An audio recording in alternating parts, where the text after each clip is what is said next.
다리오라는 바벨론의 왕이 있습니다. 이 왕은 제국을 다스렸던 사람이었습니다. 그래서 그 큰 나라를 120명의 신하들에게 관리로 보내어 맡도록 했습니다. 120명의 관리들이 다스리고 있는 그 조직 위에 3명의 총리를 더 세웠습니다. 120명을 직접 다 관리할 수 없으니까 3명의 총리를 두어서 그 120명을 또 관장하게 했습니다. 그 총리 중에 한 명이 다니엘이라는 친구가 있었습니다. 이 다니엘은 우리가 잘 알다시피 이스라엘에서 포로로 끌려온 유대인이었습니다. 근데 다니엘이 너무 일을 잘 처리하는 겁니다. 그래서 이 왕이 이 다니엘에게 전국을 맡아서 관리하도록 해야겠다라는 생각을 가지게 됩니다. 그랬더니 이 다니엘은 포로로 끌려온 사람이고 그 왕국에는 이미 그 땅에서 자라고 그 땅에서 커나간 그러한 많은 관리들이 있었을 터인데 그걸 감당하기가 쉽지 않았겠죠. 어떻게든 다니엘을 끌어내리고자 하는 생각들을 하게 되어집니다. 그래서 흠을 찾는데 다니엘이 흠이 없어요. 뭐 다른 어떤 부분으로 책 잡을 게 없었다라는 얘기죠. 그래서 그들이 모여서 생각을 합니다. 다니엘은 저 믿음을 걸지 않으면 끌어내릴 수 없겠다.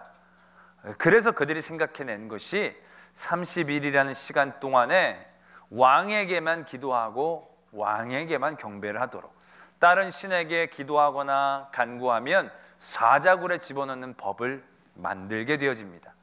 그걸 들은 왕이 싫어할 리가 없죠. 자기만 다 섬기게 하는데요. 그 법이 통과가 되어졌습니다. 그리고 나서 다니엘이 말씀해 보면 이렇게 행동을 합니다.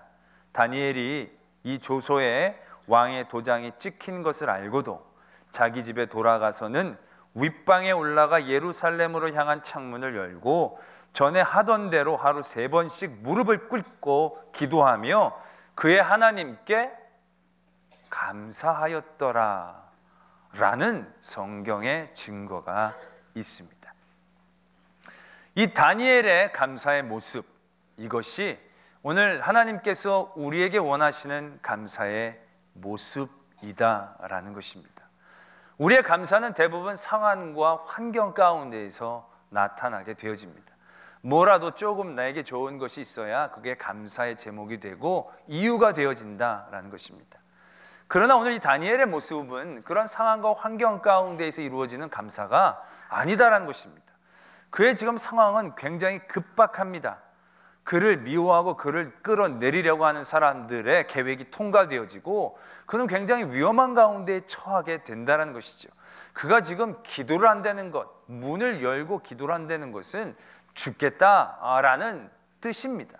그의 상황과 환경은 지금 너무 안 좋은 가운데 있다라는 것이죠. 그러나 그럼에도 불구하고 다니엘은 예루살렘으로 향한 창문을 열고 평소에 하듯이 하나님께 기도하다가 그 기도의 내용을 감사로 채우고 있음을 보게 되어진다라는 것이죠. 다니엘의 감사는 어떤 감사이겠습니까? 상황과 환경 가운데에서 이루어지는 감사가 아닙니다. 상황과 환경의 구애를 받지 않고 오직 한 가지 이유만으로도 감사할 수 있는 힘이 이 다니엘에게 있었다는 것이죠. 그게 바로 무엇입니까? 하나님만으로 감사하다라는 것입니다. 내가 이렇게 하나님께 기도할 수 있는 것이 내 목숨을 지키는 것보다 더 귀하고 감사한 일이기 때문에 그게 가능해진다라는 것이죠. 내가 기도를 하면 지금 사자굴 가운데 처박혀서 내가 여태까지 누리던 모든 부귀와 권세를 다 잃어버리게 될 것이지만 그 부귀와 권세가 더 감사한 게 아니라 하나님께 기도하는 것이 더 감사한 일이 되었기 때문에 그러한 행동이 가능해졌다라는 것을 우리는 분명히 알아야 한다는 것이죠. 우리는 하나님을 믿을 때에도 하나님을 믿게 되어서 얻게 되는 부귀와 권세와 건강이나 세상의 그 어떤 것들이 감사의 제목이죠. 그러나 하나님이 원하시는 우리의 감사는 그것으로부터의 감사가 아니다라는 것입니다. 이것을 주신 하나님께 감사하는 감사가 되어져야 하는 것이고요. 나아가서는 이런 것들이 있지 않아도 하나님만으로도 감사할 수 있는 감사가 되어져야 그것이 하나님이 우리에게 원하시는 능력의 감사가 되어진다는 것을 분명히 아셔야 된다는 것입니다. 시편의 기자가 늘 어떠한 상황 가운데서도 하나님을 찬양할 수 있었던 힘, 그건 다른 데 있었던 게 아닙니다. 성격이 좋아서 그게 아닙니다. 워낙 낙천적이라서 아닙니다. 주밖에는 나의 복이 없습니다 라고 고백하는 그의 신앙의 중심이 있었기 때문에, 여호와는 나의 목자이시니 내게 부족함이 없다. 여호와가 목자이시기 때문에 나를 다 뭐 챙겨주셔서 부족함이 없는 게 아니라 여호와가 나의 목자라는 그 사실 하나만으로도 부족함이 없다라는 얘기죠. 그러한 믿음의 고백과 감사의 제목이 있어져야만 우리가 진정한 능력의 감사를 할 수 있다라는 것을 분명히 알아야 한다라는 것입니다. 할렐루야. 바로 이런 다니엘의 감사가 우리들에게 늘 도전되어져야 한다는 것이죠. 우리가 성경 가운데에서도 감사의 모습을 볼 때 범사에 감사하라는 명령이 있습니다. 이는 그리스도 예수 안에서 너희를 향하신 하나님의 뜻이다라고 분명히 하나님이 말씀하셨거든요. 그러니까 범사에 감사해야 되는데 범사에 감사하는 게 쉽습니까, 여러분? 좀 많이 감사하는 것도 어려운데 모든 일에 늘 감사한다는 것은 이건 여간 불가능한 일이 아니다라는 것입니다. 그러나 그런 하나님의 명령을 지킬 수 있는 힘이 어디에서부터 시작되어지느냐? 하나님만으로 감사할 때 그게 가능한 것입니다. 지금 우리가 쓰는 이런 감사의 방법 가지고는요, 그걸 절대로 해낼 수가 없습니다. 여러분들 세상 가운데서 어떤 감사를 찾아낼 때 여러분들은 그 감사의 제목이 무엇입니까? 근데 여러분들이 감사하는 그 감사의 제목이 늘 언제나 죽을 때까지 영원히 감사할 제목으로만 남아있을 그런 제목이 되느냐? 라는 것을 한번 생각해 보아야 된다는 것이죠. 세상의 모든 감사의 제목이 다 그와 같다라는 것입니다. 제가 어저께 신문을 봤는데 신문에 그런 기사가 났더라고요. 올해가 우리나라가 풍년이랍니다. 아주 풍년이랍니다. 작물이 너무너무 잘 됐다는 거예요. 한 36년인가 37년 만에 풍년이라는 거예요. 그래서 이번에 가을에 김장하실 때 보면요, 평소보다 김장 비용이 30%나 절감되어질 정도로 그렇게 많이 났다는 거예요. 추수감사절날 우리가 꿈꾸고 바라는 아름다운 모습이 바로 그런 거 아닙니까? 그냥 농작물들이 풍성하게 막 배추가 그냥 속이 꽉 차가지고 막 이따막게 쫙 벌어져가지고 그걸 끈을 묶는데 낑낑거리고 막 밤이 막 너무 달려가지고 나무가 쭉 쳐져가지고 막 부러질 정도로 막 그런 거잖아요, 우리가 꿈꾸는 추수감사절이. 근데요, 그게 아니라는 거예요. 농민들이 지금 슬퍼 울며 지금 난리가 났다는 거예요. 올 가을에 우리 농민들 가운데 70%가 적자를 면치 못할 거라는 얘기예요. 왜냐하면 너무 풍년이 들어서 너무 이 수확량이 많아가지고 물가가 확 떨어졌다는 거예요, 가격이. 그래가지고 이게 원가도 안 나올 정도로 값이 떨어졌다는 거예요. 너무 풍년이 들어서. 그런데 이게 잘 열렸으니 그걸 어떻게 일은 해야 되잖아요. 할 일은 많고 배추 속이 요만하면 일하기는 편할 텐데 이따만하게 했으니 그 일하기도 어려운데 값도 안 나오고 농민들이 속이 썩어 들어간다는 거예요. 밤밭에도 가면요, 밤이 땅바닥에 떨어졌는데 주술 사람이 없어서 못 줍는다는 거예요. 밤이 요번에 그래 많이 열렸다는 거예요.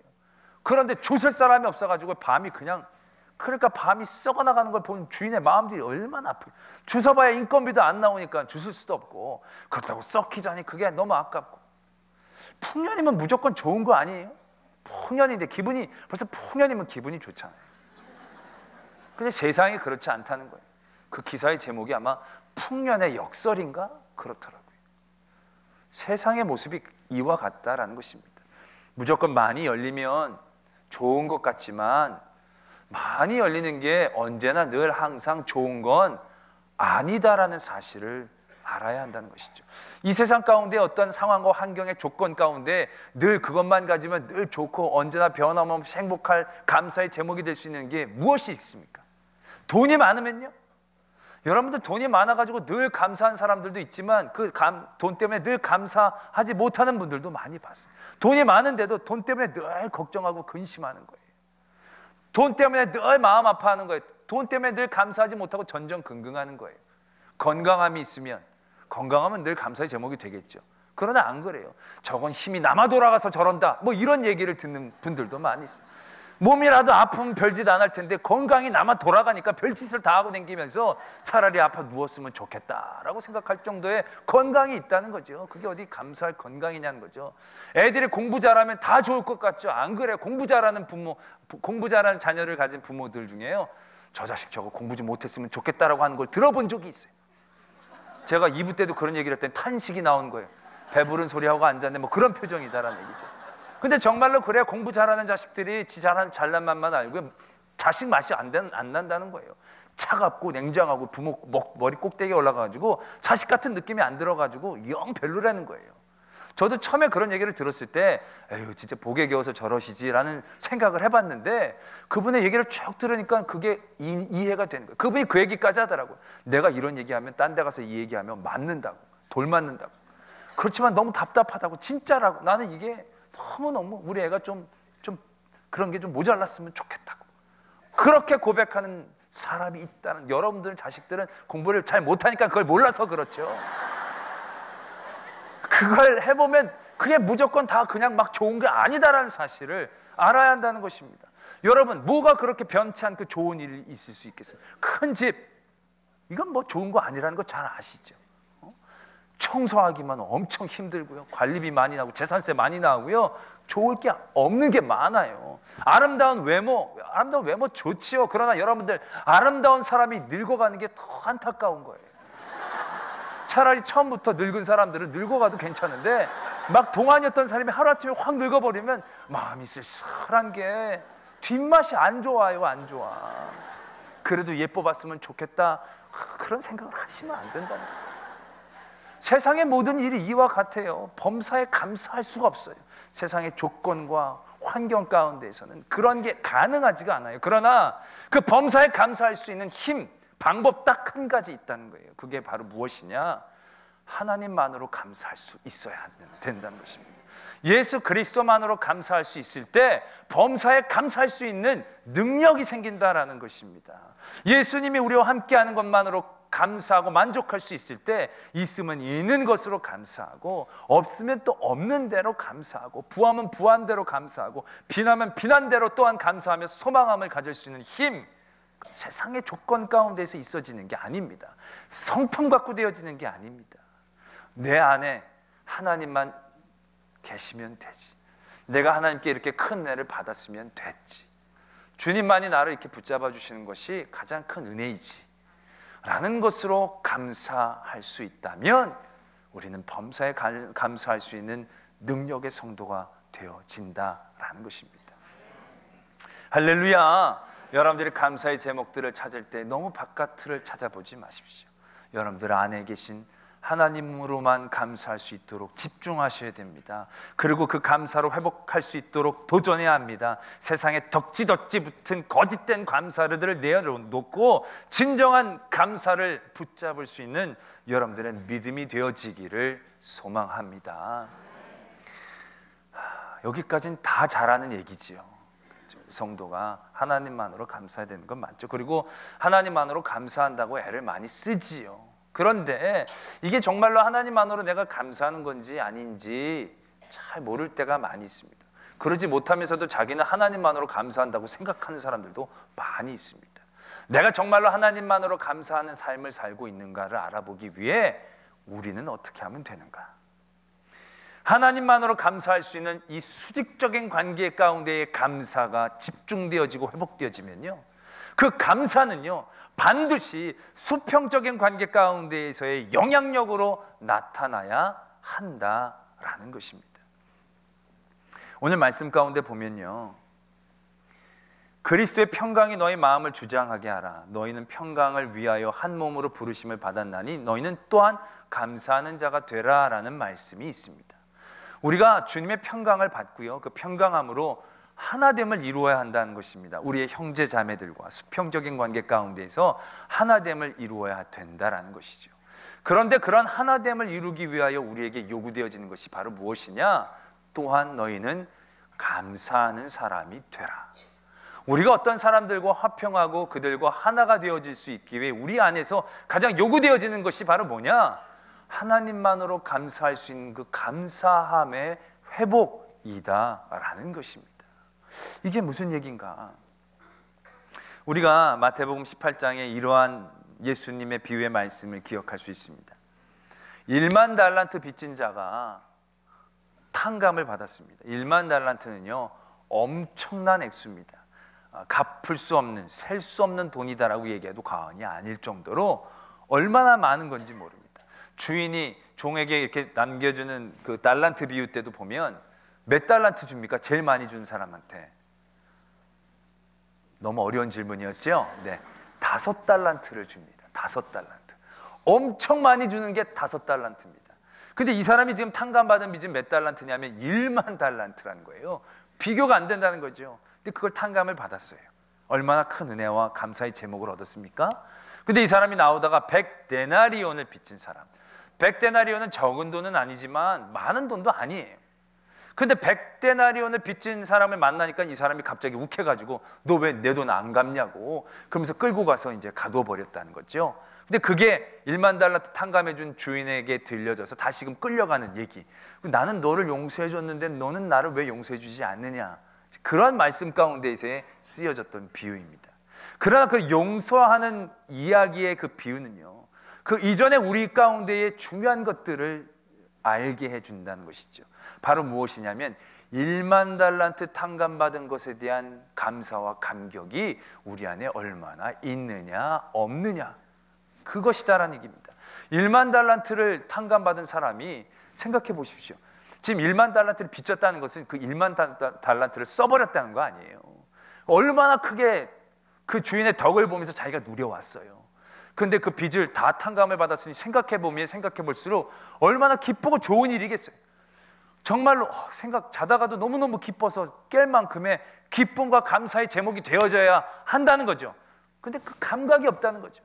정말로 그것을 기뻐하고 감사할 수 있다면 100데나리온 빚진 사람을 만났을 때 야 미안하다 내가 못 갚았다. 괜찮아 내 1만 달란트 내가 지금 탕감을 받 100 괜찮아. 이게 당연한 수순이 되어져야 된다는 거죠. 그러나 지금 이 사람은 1만 달란트를 탕감받은 것에 대한 감사함이 별로 깊지 않다는 겁니다.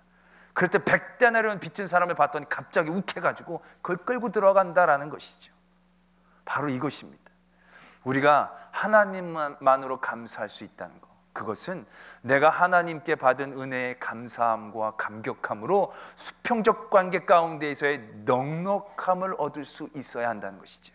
그 수평적 관계 가운데서의 넉넉함이 없다면 우리는 하나님으로만 감사하지 못하고 있다라는 것입니다. 하나님이 우리에게 주신 그 크고 놀라운 은혜에 대하여 깊게 감사하며 그것으로 기뻐하지 못하고 있다라는 것을 알아야 된다는 것이죠. 내가 나의 남편, 나의 아내, 나의 자녀, 나와 함께하는 모든 관계한 사람들을 대하는 태도가 내가 얼마나 하나님의 은혜를 감사하고 있는지, 내가 얼마나 하나님의 은혜만으로 감사하며 감격하고 있는지에 대한 분명한 기준이 되어진다라는 것을 아셔야 합니다. 내가 마음만으로 나는 하나님 너무 감사합니다. 나의 목숨을 대속해 주시고 날 위해 피 흘려 주시고 지금도 나를 지켜주시고 너무 감사합니다 라는 것들로 끝이 아니라 그 감사의 감격이 흘러 넘쳐서 수평적 관계 가운데에서 표현되어지지 않으면 그건 아직 제대로 되어 있지 않다라는 것입니다. 다니엘이 그를 모함하는 사람들이 그런 법안을 올렸을 때 그 자리에 다니엘도 있었을 거예요. 총리였으니까. 그러나 총리였던 다니엘이 애를 쓰고 힘을 썼으면 지금 왕의 총애를 받고 있는 이 다니엘이 뭘 방해를 못했겠어요. 그러나 말씀해 보면 너무 일사천리로 그 법안이 진행되는 거예요. 다니엘이 어떤 마음이 있었는지 모르겠지만 그 마음 가운데 분명 저 사람들이 나를 미워할 만도 하다. 내가 이렇게 포로로 끌려와서 하나님에게 이렇게 큰 은혜를 받아가지고 내가 이렇게 총리까지 되어야 되는데 내가 이렇게 엄청난 은혜를 받았는데 저 사람들이 배가 아픈 것도 어떻게 보면 당연하다. 그럴 수 있겠다. 그래, 그러고 싶으면 그렇게 해야지. 나는 이미 받은 은혜가 너무 많으니까 지금 이제 그만둬도 나는 괜찮지 않겠나. 이런 마음을 품지 않고서야 그렇게 할 수 없었지 않았나라는 것이죠. 다니엘의 마음은 이미 자기를 미워하는 사람들과의 관계 가운데서 얽히고 설킨 게 아닙니다. 그는 온전히 하나님이 주신 은혜만으로 감사하며 감격할 수 있을 때 그 모든 사람들의 관계들을 넉넉함으로 뛰어넘고 있다라는 사실들을 분명히 기억해야 한다라는 것입니다.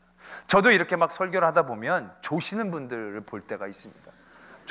저는 이렇게 열심히 설교하는데 조시는 분들을 보면 욱하는 마음이 왜 저라고 생기지 않겠습니까? 그러나 저는 저를 되돌아봅니다. 제가 군에 있을 때 예배 시간에 얼마나 많이 졸았는지 모릅니다.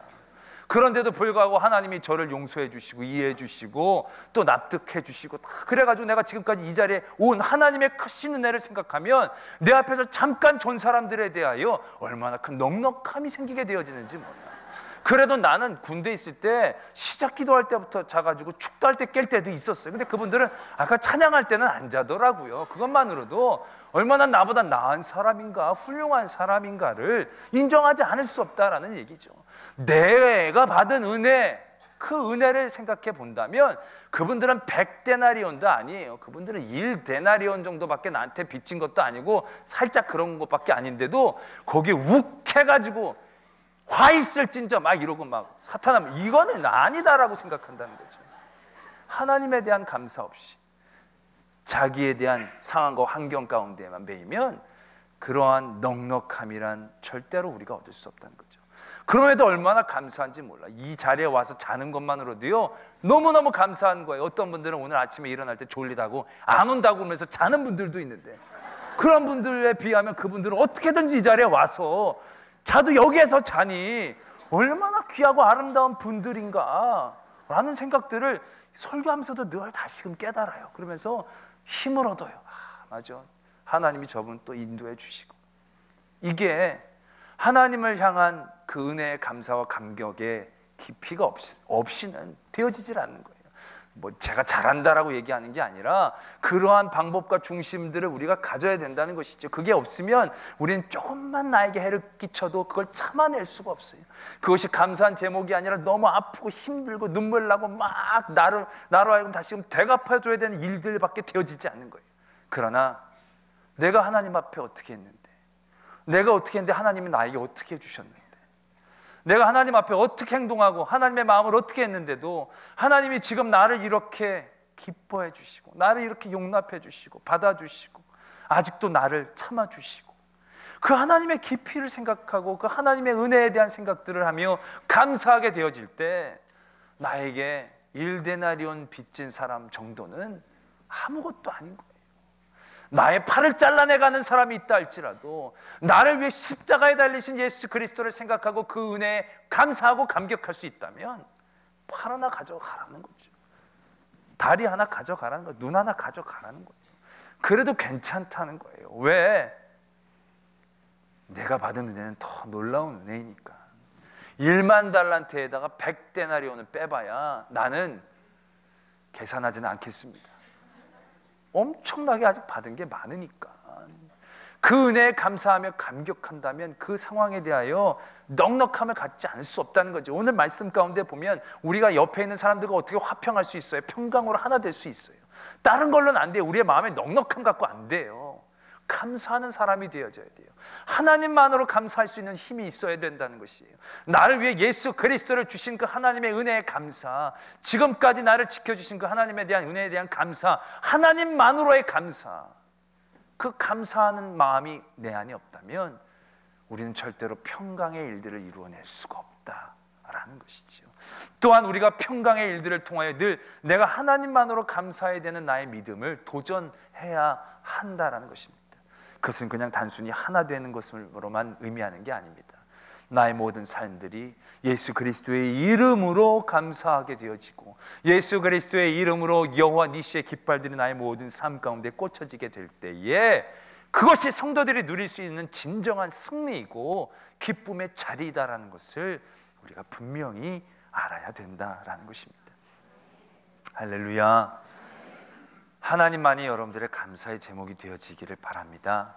하나님이 날 불러주시고 이렇게 예배할 수 있고 기도할 수 있고 찬양할 수 있고 또 하나님을 생각할 수 있고, 이것이 나에게 가장 큰 유일한 감사의 제목이 되어지고, 또한 그런 감사의 제목이 다른 사람들을 향한 넉넉함으로, 다른 사람들이 나에게 대하는 악과 빚에 대한 넉넉함으로 대하게 되어 그들과 화평을 이루게 되어질 때 하나님의 놀라운 역사가 우리들의 삶 가운데 이루어지게 될 줄로 믿습니다.